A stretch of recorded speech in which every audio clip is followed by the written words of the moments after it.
Greetings, ladies and gentlemen. I would like to comment briefly today on Ron Paul's very respectable finishes during the March 6th Super Tuesday primaries and caucuses. First of all, a milestone for Ron Paul was the Virginia primary, where he got 44% of the popular vote, his highest vote total today with over 100,000 votes. Now, this is impressive, in large part due to the fact that Ron Paul's campaign was the only one, other than Mitt Romney's, that was sufficiently organized to actually get Ron Paul on the ballot in Virginia. And what it shows is if the anyone but Romney kind of Republican voters would like a candidate to rally around, then Ron Paul is their best bet. He is the best organized, performs the best in polls against Obama, and furthermore, he is able to coalesce around him a broad base of support. Ron Paul also did very well in Vermont. He placed second in a primary election. He placed second in the straw poll for the North Dakota caucuses, which probably implies that he will actually win in terms of the delegate count.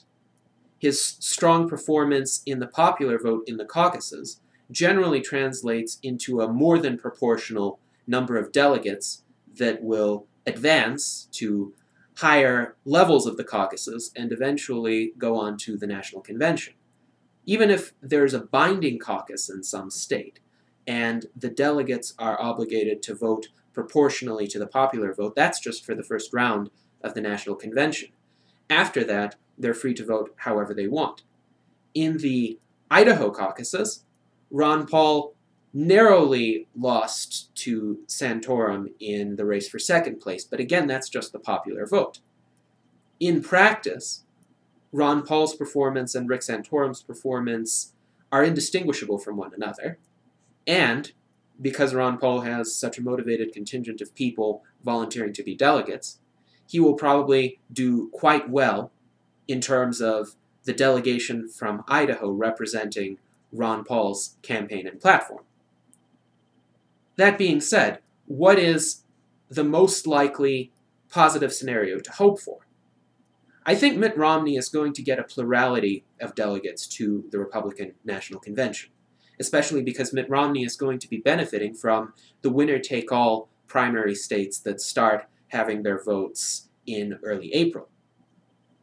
What's most important is that Mitt Romney does not get a majority of delegates, so that he doesn't win the nomination right away at the first round of voting, because at that point, there would be a brokered convention. And as long as all the other candidates remain in the race and continue doing roughly about the way they're doing right now, nobody will have a majority of delegates.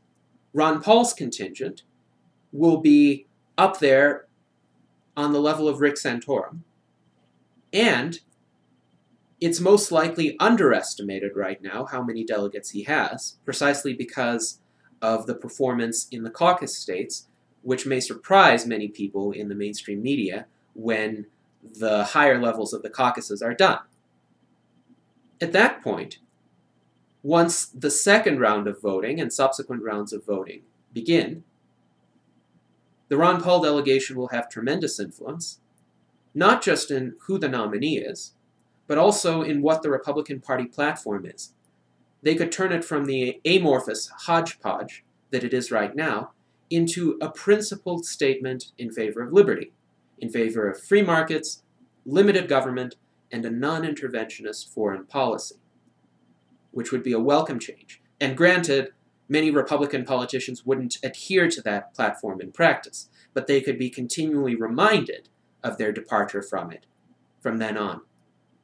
And furthermore, it is heartening in one way to have seen Ron Paul's performance to date because his vote totals exceed by factors of about 2 to 3 in most states and in most counties the performance that he had in 2008, which means essentially more and more people are realizing the urgency and the importance of his message.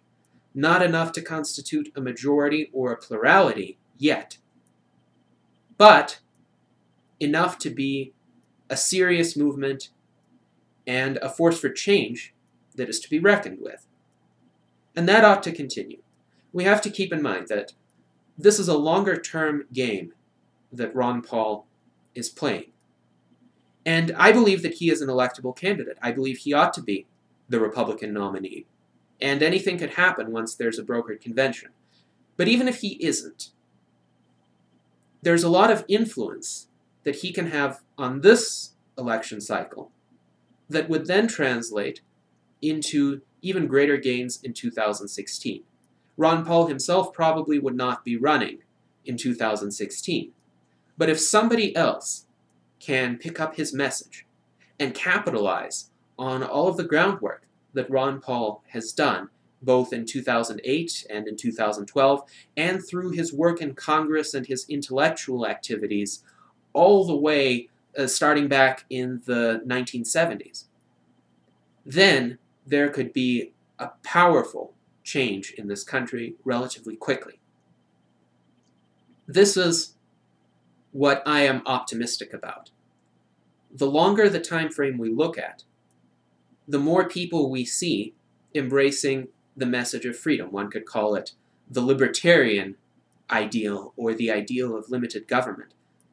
The more people are aware of the blatant failures of establishment policies in the United States, of the failures of rampant inflationism and deficit spending, of the failures of this rampant, destructive overseas interventionism that the U.S. federal government has been binging on during the past decade especially, of the failures of the all-encompassing surveillance and security state that has been implemented increasingly, despite the fact that terrorism is pretty much no threat anymore. So, over the long term, I think these numbers are very hopeful and very promising. And the mainstream media ignores Ron Paul's continual setting of new milestones at its peril. They look for superficial indicators like whether Ron Paul has won a particular straw poll or has won a particular state, neglecting the fact that a series of strong second-place finishes could actually translate into more gains than one particularly strong first-place finish. But of course, that requires some knowledge of math, and the mainstream media thrive on sensationalist headlines rather than on math and on a longer-term evaluation of impacts.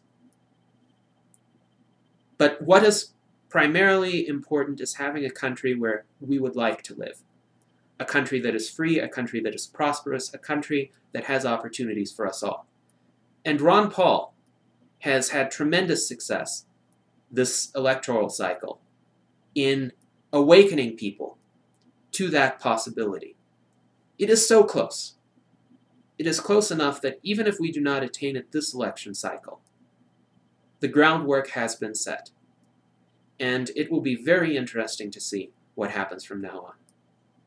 Thank you very much. I hope this analysis of the Super Tuesday results has been informative to you, not just in terms of what happened then, but what this implies for the future.